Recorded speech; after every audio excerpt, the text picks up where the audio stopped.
السلام علیکم ورحمۃ اللہ وبرکاتہ۔ دوستو، میں آپ کا بھائی عامر غزالی۔ ہمارے اکثر نوجوانوں کو یہ شکایت رہتی ہے کہ جب ہم پیشاب کر کے اٹھتے ہیں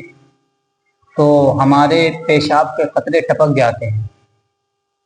تو اگر ایسی صورت میں ہم پیشاب کر کے اٹھے اور پیشاب کرنے کے بعد میں ہم وضو کرنے کے لیے بیٹھ گئے اور ہم کو ایسا لگا کہ ہمارے پیشاب کے قطرے ٹپک رہے ہیں، یا ہم نماز پڑھنے کے لیے کھڑے ہو گئے اور نماز کی صورت میں ہم کو ایسا لگا کہ ہمارے پیشاب کے قطرے ٹپک رہے ہیں، تو کیا ایسی صورت میں ہمارا وضو ہو جائے گا یا ایسی صورت میں ہماری نماز ہو جائے گی، اور کیا ہم اس نماز کو پورا کر سکتے ہیں؟ ہمارے اکثر نوجوانوں کو یہ شکایت رہتی ہے۔ تو آج ہم انشاءاللہ اس مسئلے کی وضاحت کریں گے کہ ایسی صورت میں نماز ہو جائے گی یا نہیں ہوگی۔ تو دوستو، ہمارے اکثر نوجوانوں کو یہ شکایت رہتی ہے۔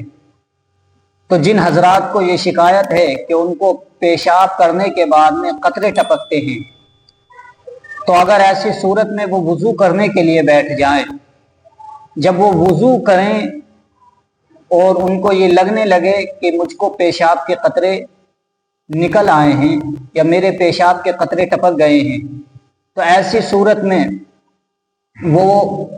استنجا خانہ جائے اور استنجا خانہ جانے کے بعد میں صحیح طریقے سے استنجا کرے،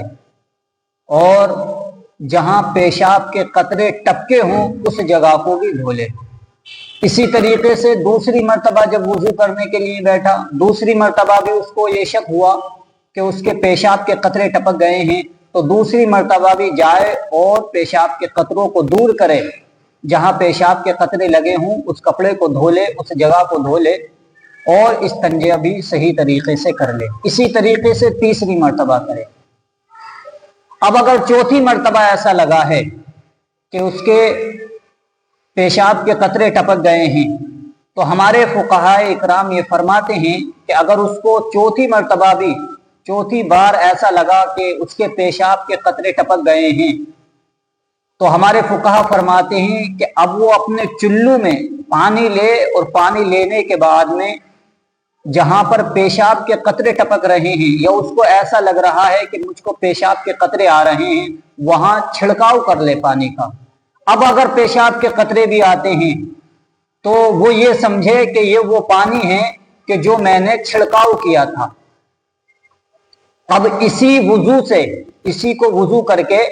صحیح طریقے سے نماز ادا کر لے۔ یہ تو ہو گیا وضو کا طریقہ۔ اب یہاں مسئلہ یہ پیدا ہوتا ہے کہ ہمارے فقہا نے یہ کیوں فرمایا کہ چوتھی مرتبہ میں جا کر کے اسی وضو سے نماز پڑھ لے؟ تو ہمارے فقہا اس کی وضاحت کرتے ہیں۔ وہ کہتے ہیں کہ چوتھی مرتبہ جو اسی وضو سے نماز پڑھنے کے لیے کہا گیا، وہ اس لیے کہا گیا ہے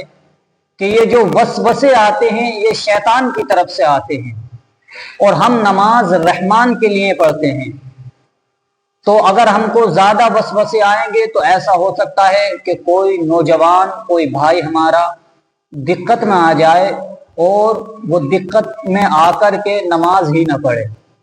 وہ الجھن میں آ جائے اور الجھن میں آ کر کے نماز ہی نہ پڑھے۔ تو ہمارے فقہا فرماتے ہیں وہ جائے اور اسی وضو سے نماز پڑھ لے۔ یہ تو وضو کا بارے میں نے آپ کو بتایا۔ اب کچھ احباب کو ایسا ہوتا ہے کہ نماز کی حالت میں قطرے آنے لگتے ہیں جب وہ نماز پڑھتے ہیں۔ تو نماز کی بھی یہی صورت ہے کہ اگر آپ کو ایسا لگا ہے کہ آپ کو پیشاب کے قطرے آ رہے ہیں اور آپ کو یقین ہو، اگر آپ کو یقین نہیں ہے، ایسا ہوتا ہے کیونکہ بعض مرتبہ ایسا بھی ہوتا ہے کہ ہمارے بہت سارے احباب کو اکثر مرتبہ ایسا ہوتا ہے کہ ان کو پیشاب کے قطرے نہیں ٹپکتے ہیں، ان کے پیشاب کے قطرے نہیں نکلتے ہیں، لیکن ان کو یہ گمان ہوتا ہے کہ شاید میرے پیشاب کے قطرے نکل گئے ہیں۔ تو اگر آپ کو یہ پہلی مرتبہ ہو رہا ہے، یعنی آپ کو پہلی مرتبہ یہ شک ہوا کہ میرے پیشاب کے قطرے نکل گئے ہیں، تو آپ جائیں نماز توڑیں، اور نماز توڑ کر کے